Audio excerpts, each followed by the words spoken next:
dort ist schön, dort war das Sonntagsschulzeit.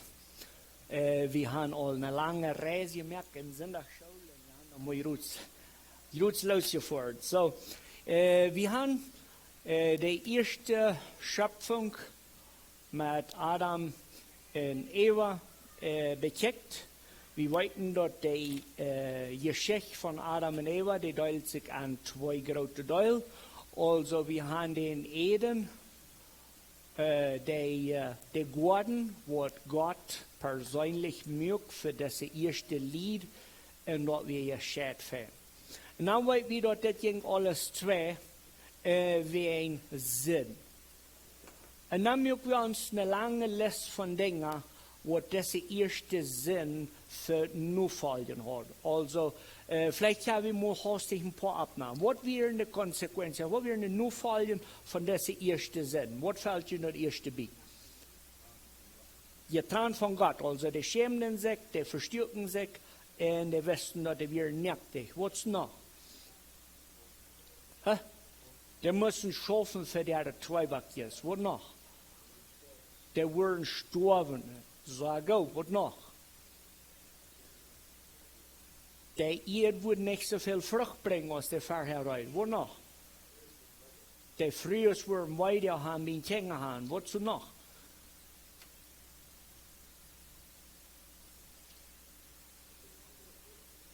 Der Mann würde gut haben, er war der Früh.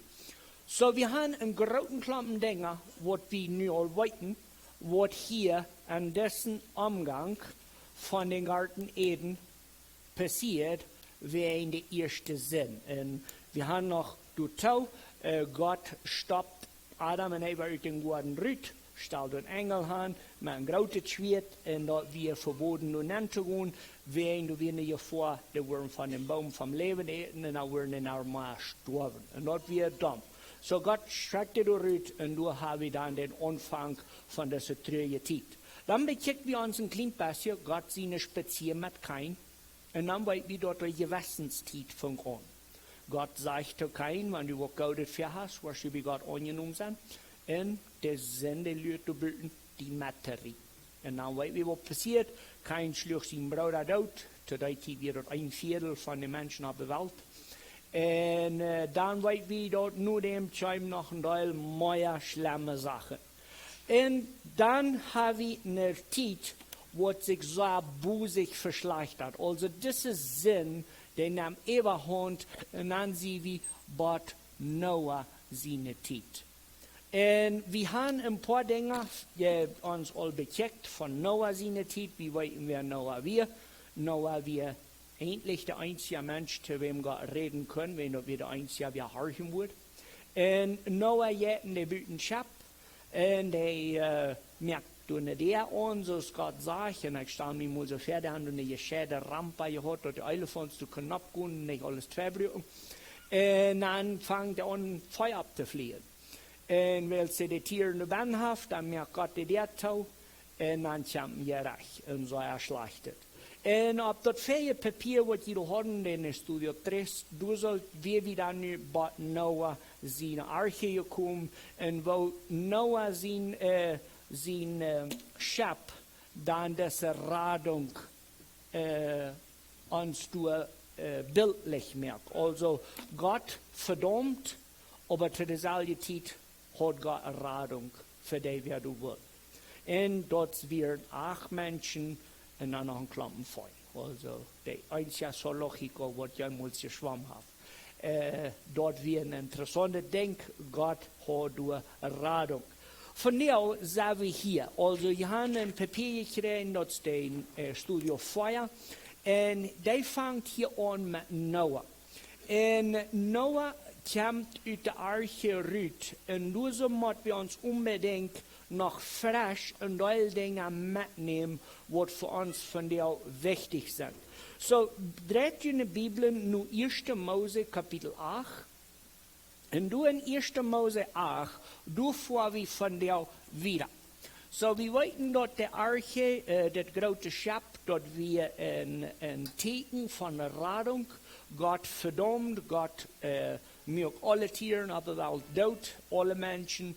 Bild da dort, was in der Chapter wir, und dort ist das Schmackebild von Gott kann euer Üben, aber der kann leben und raten. Dann im Kapitel 8 in 1. Mose, du fing wie dort, du war noch mehr Dinge beigetan, bei den Ändernissen von Sinn. Also, wie wir noch Kansas Stadt nehmen, durch den Garten Eden, und dann hast du den Sinn mit Adam und Eva, und dann haben wir die Flut, also die Überschwemmung mit Noah, und du waren dann nur noch ein Teil Dinge andere. Und du wollen wir uns von der mit beschäftigen, mit dem neuen Bund, was Gott mit Mensch hat, nur die Flut. So dreht man mich nur 1. Mose 8, und du wollen wir anfangen am Vers 20. So, bloß, dass ihr bewusst seid, das ist nur dem, was Noah aus der Arche riet. Noah hat aus der Arche riet, und dann sagt er in 1. Mose 8, Vers 20, so steht. Und Noah mögt ein Altar für den Herrn und mögt ein Opfer von jeder reine Tier und von jeder reine Vieh. Er verbrannte auf dem Altar an ein Brandopfer. Als der Herr dann dort scheine Geruch von dort Opfer reckt, seht er zu sich selbst, ich war nie nicht war die Erde bestrufen wie in den Menschen. Ich weiß, dort von jung an sind die Menschen ihre Gedanken, böse Gedanken. Ich war nie nicht war mit einem Fluch, alle Leben auf die Erde anbringen, so ich dir mal habe. So, der erste Ding, was wir hier dann nu abschreiben, was du geändert hast, oder was hier dann nu bekommt, ist, Punkt Nummer 1, Gott will, oder der hat versprochen, nie nicht mehr, der Welt wegen der Menschen ihre Schuld zu bestrafen. So, Welt nicht wegen Menschen zu strafen. Okay? So, da meint so viel, dass die Menschen wären schuldig für alle Tiere, die umgebracht wurden in der Sintflut. Das hängt auf. Und Gott sagt hier so, dass ihr steht, ich war nie nicht wahr, die ihr bestrafen wegen der Menschen. Also, das nächste, die Strafe, die du kämpfst, die ist nicht gerecht und die ihr. Dann fing wir, dort du so es aber noch mehr mit bei, und das so, die Erde oder die Welt nicht strafen. Du kannst noch ein Ding mit bei. Im Vers 22 sagt dort, solange es die Erde steht, wird Sudeltit und Arntit, Kaldetit und Heitetit, Sommer und Winter und Tag und Nacht nicht abhört. Also, ich bewundere Onkel Ubram ein Stützchen trägt, wie wir einen Spazier mit Mann und dann wie du so, das war anders so, wie weit noch mal, wann wir ackern sollen, so vielleicht so gut mal. Und dann sagt mein Onkel dort, Gott hat gesagt, dort von der Sintflut, bei einer Welt, wo das nicht abhört mit Sommer und Winter hier. So, wenn das mit anders ist, bei uns nicht werden zu sagen, dass der Sommer was verbrückt wird, wenn Gott hat gesagt, der wird nicht. So, an das, was Gott hier so sagt, der wird die Welt nicht mehr bestrafen wegen den Menschen, dann wird wie zu dasselbe Ding, dass die Welt hat einen Zyklus, was nicht wird abhört. Also Sommer und Winter, Frühling und Herbst, da wird bleiben. Und das ist ein interessantes Ding zu bemerken. So, diese beiden Dinge finde ich, die hier in Taub. Gott sagt, ich werde die Welt nicht mehr Welt nicht mehr verdorben, weil die Menschen ihre Sinn. Und dann futzt du ab, sagt Gott, okay, die Welt, die wird in Drehen bleiben mit Sommer und Winter. Und dort, weit wie dort haben wir für 2000 Jahre von Jesus seine Titen an noch 1444 Jahre vor Jesus seine Titen so gewesen. Und das ist interessant zu beobachten. Dann aber lesen wir dort in Kapitel 9, Vers 1, sagt dort, und Gott sehe Noah und seine Sehens und seht ein ganzer Pack. So, das hier das würde ich sagen, das was wir wollten von was die Welt oder die Kreation, die Schöpfung. Die Schöpfung, anders ist das. Gott sagt, wird nicht mehr wie die Menschen die Welt verdorben, und die Welt wird in Drehen bleiben mit Sommer und Winter. Dann dreht Gott sich nun Noah und seine Jungs. Also, das, was hier nu kommt, das geht dann nu, so ich das verstehe, nur den Menschen gerecht. Und hier wird dann nu entdeckt Rezept, was diese Jungs sollen mitnehmen. Und wir wollen uns dort so Teil für Teil bechecken und sehen, was wir alles lernen können. So, da sagt du so, 1. Mose 9, Vers 1, und Gott sehen Noah und seine Sehens und seht, habt ihr eine Familie und Familien, dort die Erde bevölkert wird. Jeder Tier auf der Erde und jeder Vogel wird du fliegt und jeder Fisch am Wasser wird sich für ihn schüren und je wollen die Macht über an hat. Okay. So, ich werde das hier auflassen. Okay, du sollst abstimmen, wenn ihr dort haben wollt. Und dann sagt das hier so dann nu zu Menschen. Was ist das erste Denk, was du soll passieren, nur Sintflut? Families haben. Okay? Und dann?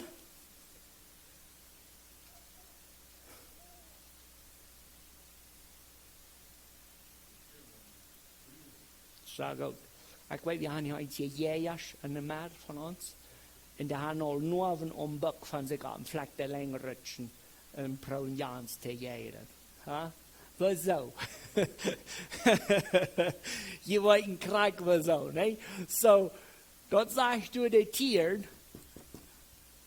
die waren uitgekleed. Waarom moet ik nog wat zeggen? Okay? So, wenn je nächstens jedem fahren, dann fragt mal erst, weißt du, was er die ganze Zeit klaut? Und dann, wenn er sagt, nee, dann weißt du den sagt, wen willst du noch in der Arche rutschen, sagt Gott, das wird so sein, und das ist von der Nacht noch so. Weißt du, was er reut geklaut? Wenn Gott sagt, das Wort. Das ist bloß so das. Und dort ist interessant, um miteinander zu denken, dort, Gott hat ernst gemeint, will sie das sehen. Dann lesen wir wieder am Vers 3. Jeder Sort von Tieren auf der Erde ist du für ihn zum Eten.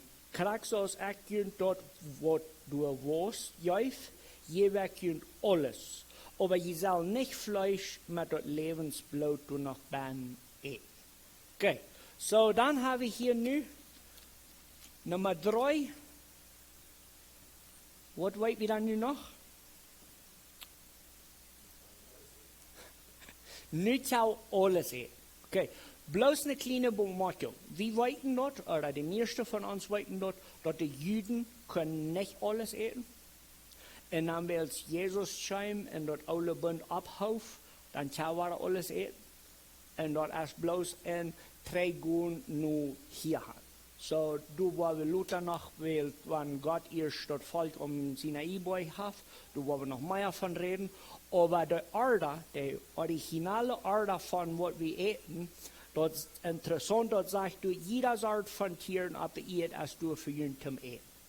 Dort meint dann von Pulpos und Camarones und Ostiones, but Machels und Elefants und was immer wir tun. So, hier so sagt dort, Tieren eten. Okay? Und dann sagt du so, aber ihr soll nicht Fleisch mit dort Lebensblut du nach Bahn eten. Und da habe ich hier beschrieben, einige von ihnen wären Sinn und mit mir in einer Kloß, Marki, wo dort herkommt, wo so der Apostel sich einig waren, dort Blut eten wie Arch. Ja, dort klickt, hè? So, das ist so interessant, dort Blut eten, wie soll wir nicht? Und das kam von Noah seine Zeit. So in Apostelgeschichte Kapitel 15 wird ein Meeting angestellt, dann bereden sie sich, was da wir mit alle Moses gebaut. Und dann sagen die, alles brauchen wir nicht mehr. Und dann sagen die, du hängst dort, aber Blut wollen wir nicht eten, wenn das nicht fällt. Und das kam von hier. Und dort merkt für mich dann sein, okay, die Apostel wissen nur gut, von was die reden, weil sie sehen, Moses ihnen gebaut, brauchen wir nicht mehr, aber Blut eten, da wir dann noch nicht. En dan gaan we hier wieder. En dan zegt dat du ze dan nu nog een nieuwe afschnitt. Dat zegt du in vers 5. Wanneer du ein Mensch zijn leven genomen wordt, wordt door eine Verantwortung zijn. Van jeder Tier, wat ein Mensch umbringt, wordt verlangt. Van jeder Mensch, der ein Menschenleben nimmt, wird sein Leben verlangt. Wer ein Menschenleben nimmt, den sein Leben soll genommen werden, wie uns Gott hat den Mensch so aus sich selbst gemacht. Okay, so hier kommt dann nu ein ganzes Pack von, was alles du mal bekommst, wann dort gemacht wird. Wer will mal sagen, was das erste Ding, was hier erwähnt wird?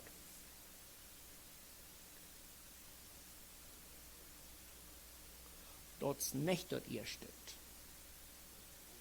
Okay, so Verantwortung, Verantwortung. Okay, und ich war dort taubvoeten an dort merken, als nicht gleichzeitig zu nehmen. Ich fing dort erwähnt du, dort wann Tieren angebracht wird, dort soll nicht gleichzeitig tun. Du hast eine Verantwortung. Also merkst du ein Tier dort. Du sollst eine gerechte Ursache sein. Dann aber teilt sich diese Verantwortung in zwei. So ein das Tier, und du sagst doch bloß, du sollst verantwortlich mit umgewohnt werden. So sagt der Text, verstehst du. Also, wie du nicht bloß für, ich weiß nicht, du sollst eine Verantwortung dort hängen sein. Dann aber, wenn dort am Menschen dort merken kommt, dann sagt dort du, wenn ein Mensch umgebracht wird, dann soll den Umbringer auch umgebracht werden. Und dort ist der Text, was von der ersten Tag noch gebraucht wird, wenn eine Regierung über eine Muerte geredet wird, das ist, wo dort handhabt. Also hat die Regierung Freiheit, einen Mörder umzubringen. Und du wollen wir uns von dir nicht überstriden, aber bloß, dass jeder weiß, dort die Idee von der Regierung, die Macht hat, einen Mörder umzubringen, der einzige Tag, wo wir in der Bibel finden, wo wir uns über Hand und her reden können, ist das. Wenn dort sagt du ganz klar, dass wenn wir auf ihn umgebracht, dann soll er umgebracht werden. Bloß, wer soll das tun? So, du, wo wir dann dort looten, was hier dort dort merken, bringt Verantwortung, und dort weit wieder nu, dort hat Gott angeführt, dort als wird anbringen, ist nicht bloß einfach oder ab leichte Hand zu nehmen. Dann, dort nimmt nicht hinein mit dieser ganzen Sache, so dort sagst du im Vers 7, je sollen Kinder haben, ein Großkinder, gut alleweil auf der Erde und vermehrt.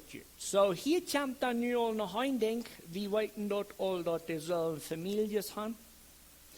Aber Gott war da holt das von Familien haben oder Kinder haben. Und dann sagt er dort, du hast noch was mit bei. Was du noch mit bei?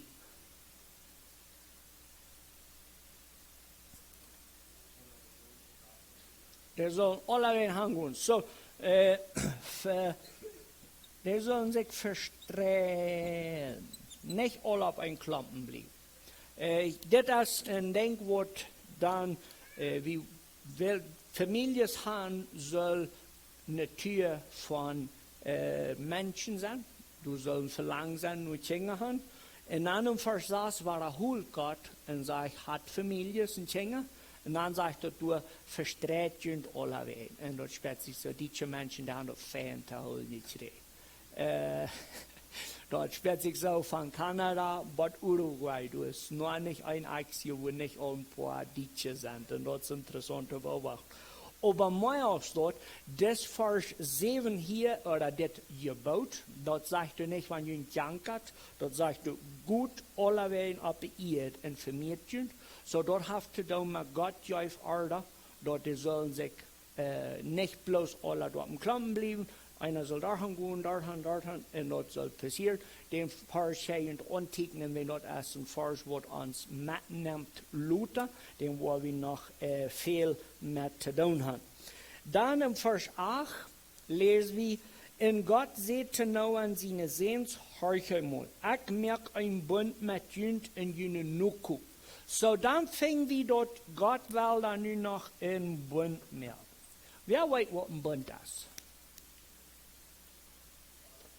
Ein Pacto. Was ist ein Pacto? Ein Versprechen. Wie lange regt so ein Versprechen?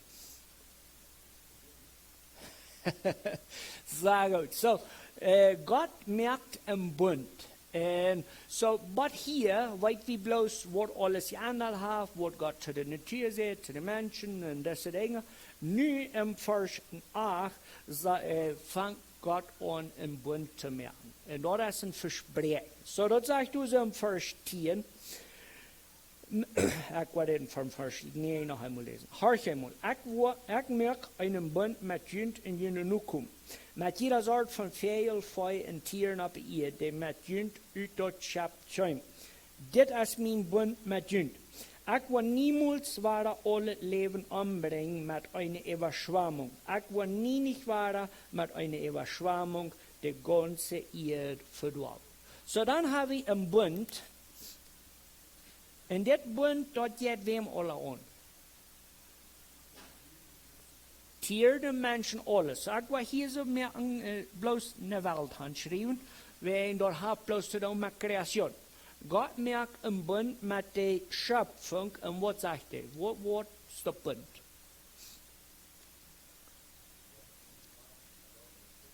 Zo goed. So, God zegt zu der Natur, nicht verdorben. Okay? So, waar we ons bloos mal een Bund een klein beetje aanlopen. Dat dichtste beste wat we van de dag gaan van een Bund is befrieren. So, we zeggen dat Lied han een Bund gemerkt. En zoals we dat gaan, zegt de man ook de frühbeders, wat de dood ons scheiden wordt. En eenmaal wat er bekend gezegd, bitte Jezus zum ihr trekt. Aber bloos taub je voet.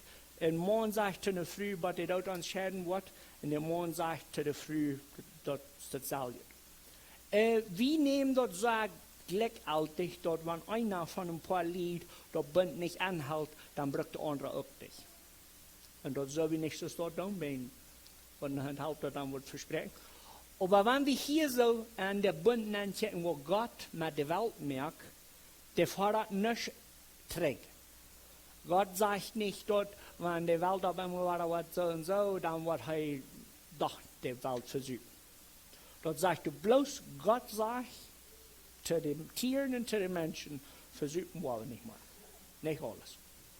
Und das ist interessant zu beobachten. Du hast nichts, was der Mensch hat können, um das was anderes. Und das ist fett. Aber wie kann Gott über dem all und Gott ändert nicht. So, das war blieben.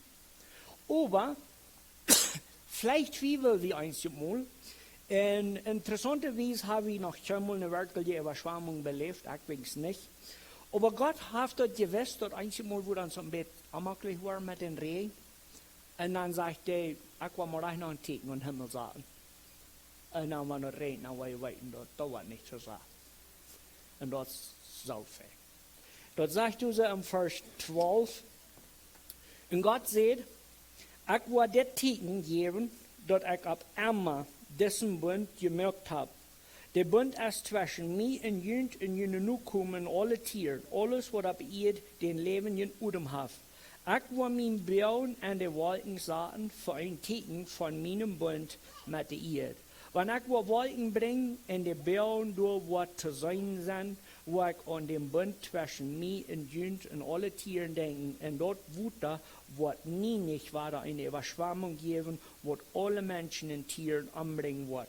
Wenn die Bauen in den Wolken ist, wo ich den sein und an den Bund zwischen mir und alle Menschen und Tieren, die einen lebenden Udem haben, denken. Das ist das Ticken von dem Bund, den ich mit allen Menschen und Tieren abgeben möchte. Dort ist ein Versprechen, wenn nicht spielt dich. Aber weißt du, was du noch hast? Da meinst du viel, da war noch Sommer, ja, in jeden Regenbär wollen gut sein. Dann kann ich mit jenen Kindern top du Dul sagt. Dann kann ich feststellen, Gott sagt, an der anderen Seite von den Regenbär. Und der denkt, dass der will die nicht versuchen. Das ist, was du sagst. Der Regenbär ist schein für uns. Das ist ein Trost.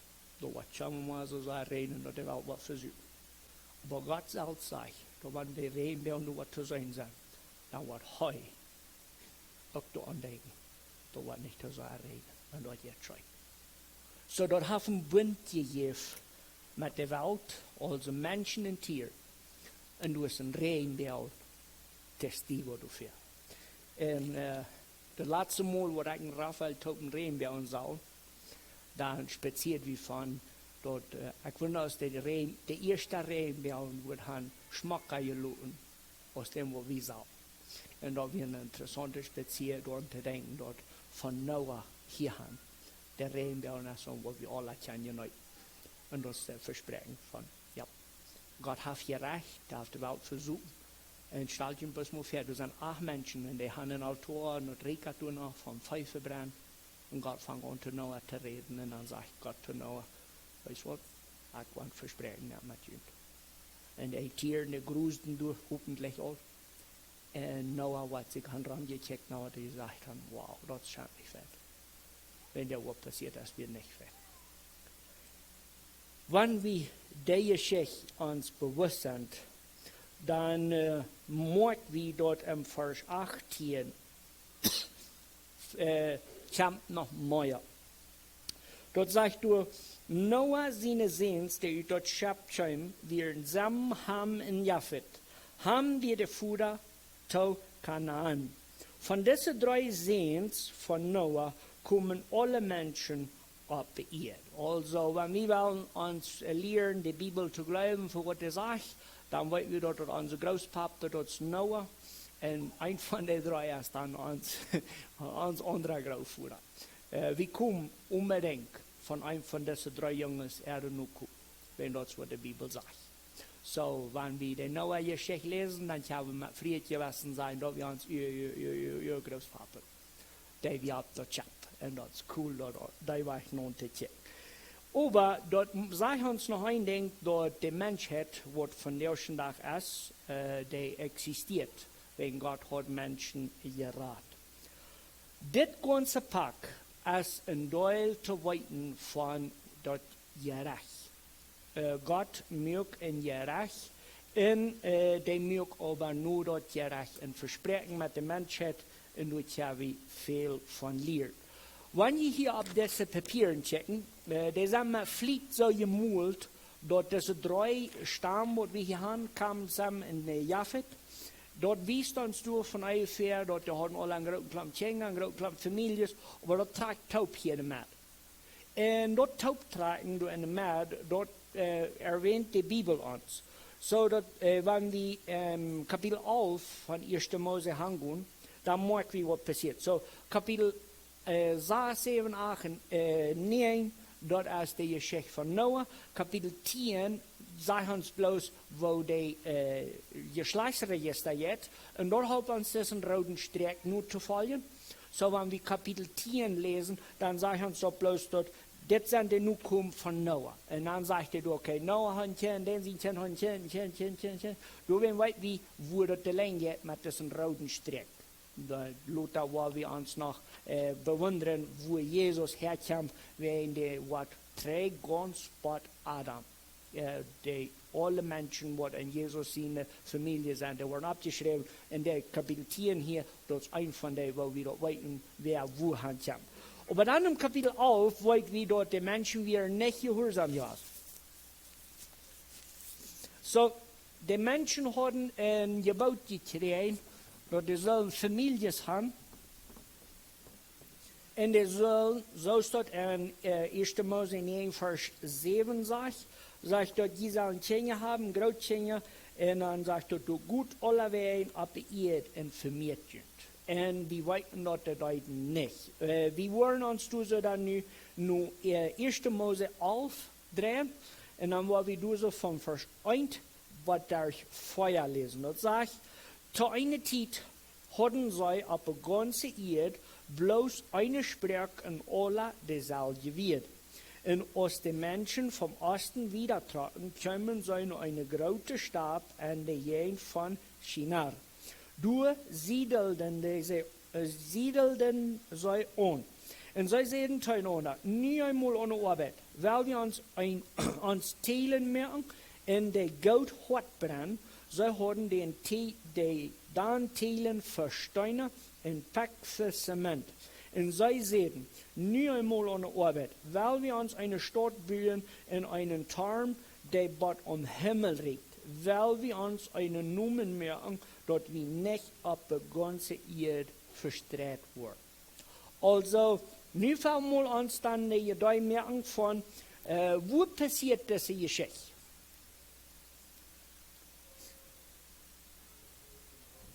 Meest voets nu nou als in de tijd, en vielleicht auch nicht ganz so sehr, aber warum wo heet das Dorp? Da weiß ich noch nicht wen. Hier so sagt er, das heet die Stadt. Okay? So, du im Vers 2 sagt dort an der Gegend von China. Fan, was weiß wir noch von dieser Geschichte? Was wollen wir tun? Een deel telen, ja. Toen wilden de telen brengen. Zeg uit. So, die wilden een turm bouwen. En toen wat zal dat turm brengen zijn? Ah, dat zegt u niet van abkruipen. Oké? Wo zo? Die willen niet verstrahlt worden. Sie wollen sich nicht verstrahlen. So gut. Was merkt diese Geschichte noch besonders? Was habe ich hier ausgelassen?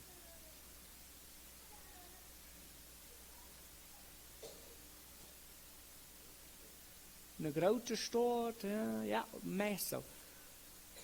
Die hatten alle bloß eine Sprache.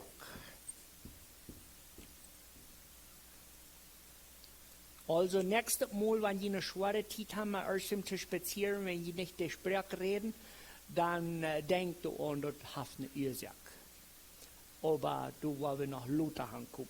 So, wir haben da nu in China, wir haben einen Turm, wir haben, die wollen sich nicht verstrahlen. Dann würde ja gefragt sein, was ist das für eine besondere Gegend und was geht an? So, Tim, dat wir uns du nennen lassen, da müssen wir uns ein klein bisschen trägbacken. Wir backen nur 1. Mose 10. Und dann wollen wir du im Vers 8 einmal seine Beschreibung lesen. So, wenn wir ein Geschlechtsregister lesen, so ist Kapitel 10, das meist einmal bloß, der hat einen Jungen, der hat einen Jungen, der hat einen Jungen. Wenn du ansonsten den Geschlechtsregister erst eine Bemerkung fertig hast, dann soll wir die Uhr Fanspatz merken, wenn das meint so viel, dass der Mann hat erst was Besonderes angestellt. Und hier merkt wir dort im Vers 8, sagt dort, Kusch wir Nimrod sein Führer. Okay? Der dort erste Abbild von der Macht Germaner wird. Heu wird durch Gott seine Gnade ein großartiger Jäger. Du wirst, was gesagt, so ist Nimrod ein großartiger Jäger durch Gott seine Gnade. Der große Städte von Sinrek wir Babel, Erek und Akkad, die alle drei an den Land China wir. Also, dann habe ich nun noch was Interessantes gelernt von dieser Geschichte. Der hat ein bisschen Präsident oder ein König, nannt das so sie will, und der heißt Nimrod. Okay? Und dort, der wird beschrieben als ein guter Jäger und dann noch mächtiger Mann, okay? Mächtiger Mann. Okay. Und wo wohnt der? Der wohnt hier. Also, dann haben wir auch noch ein Puzzle-Top gestellt. Da wird der erste von den Machtmännern wird in China tschüssgehielten. Aber dort sagst du noch ein sehr interessantes Ding. Wenn sie eine Städte wären, Babel, Erek und Akkad. Dort wären den sie nicht. So, da meint so viel, entweder der eine und die Menschen schuften für den, oder der wird der König und der regiert, ein von beides. Da sagst du nicht spezifisch, aus der regiert oder aus der bloß der einen Leute, Aber da meint so viel, dass der hat das angehen durch. Und dann merkt der Geschichte bloß so interessant. Wenn wir die Geschichte wiederlesen vom Vers 5, dann fangen wir an zu hören, und das ist was dann nu wat großartig passiert. Und sagt, in der Hart kwam rauf und besagsigte Stadt in den Turm, den die Menschen sich büden. In der Haar seht, nu kijk, dort ist alles ein Volk, und die reden alle eine Sprache. Das ist nochmal der Anfang von dort, was sie tun wird. Bald werden sie alles tun können, was an befällt.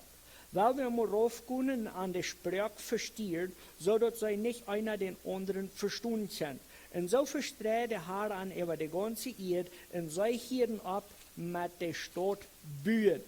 Die Stadt wird Babel genannt, weil der Herr an durch ihre Sprache versteht. Und von durch verstreut der Herr an über die ganze Erde. Also, das Ding, was die Menschen haben uitgeloten oder vergeten oder bloß nicht wollt, dat wir dat Gott hat genau gesagt, verstrecken auf die ganze Erde. Hat Kinder und Gott mal in alle Weltrichtungen haben. Und es steht dort drin, sie haben das Kapitel auf, dass die schon taub und die wollen sich unbedingt einen Tarn bauen, was wichtig wird.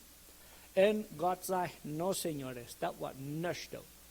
Und das ist abfällig, dass Gott das nicht interessiert. Wer weiß, wo so Gott will unbedingt haben, die Menschen sollen sich auf die Erde verstrecken.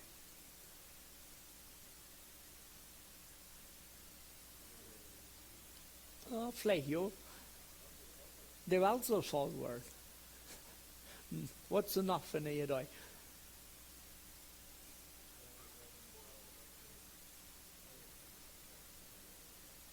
Der soll nicht so sehr viel Sinn treiben. Wieso? Was merkt dort leicht Sinn treiben, wenn alle am Klappen sind, alle dieselbe Sprache reden?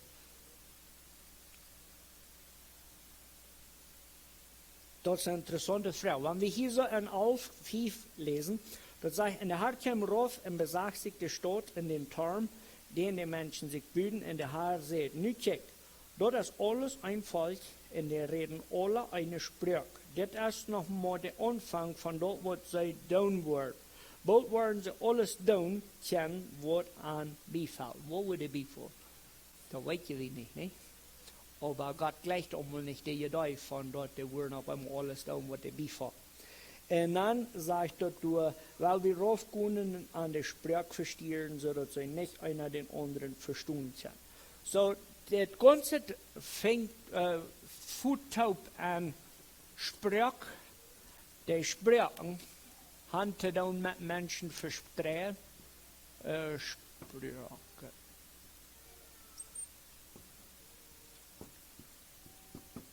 Verstreut. So. Okay. Die Sprachen haben eine Funktion, eine Wirkung. Die Sprachen haben eine Wirkung, die Menschen zu verstehen. Und wir wollten dort am ersten Fall dort verstehen, oder auf der ganzen Erde sein, dort wie ein Gebot. Das Gebot fing wir in 1. Mose 9, Vers 7. Gott hat gesagt, will zu der Arche rückkommen, hat Familien und verstrecken, hat nicht geholfen, die kommen taub, bilden sich einen Tarn und fangen an, sich groß zu tun damit. Und dann sagt er, dort willst du den Tarn bilden, kommen wir rauf, dem mögt die Sprachen 2, und dann bemusst die sich auf der Welt zu verstrecken. Dann fehlt uns nicht zu weiten, was wir, du musst eine Ursache gewesen, und die will wir unbedingt weiten. So, das erste Ding, was wir all gelesen haben von dir, dort fing wir durch im Vers 6, dort sagt, das ist nochmal der Anfang von dort, was sie tun wollen, bald werden sie alles tun können, was an befällt. So, Gott will unbedingt nicht dort, was die befällt, anschwimmen kann. Das ist unbedingt das erste, was wir weiten von dieser Geschichte.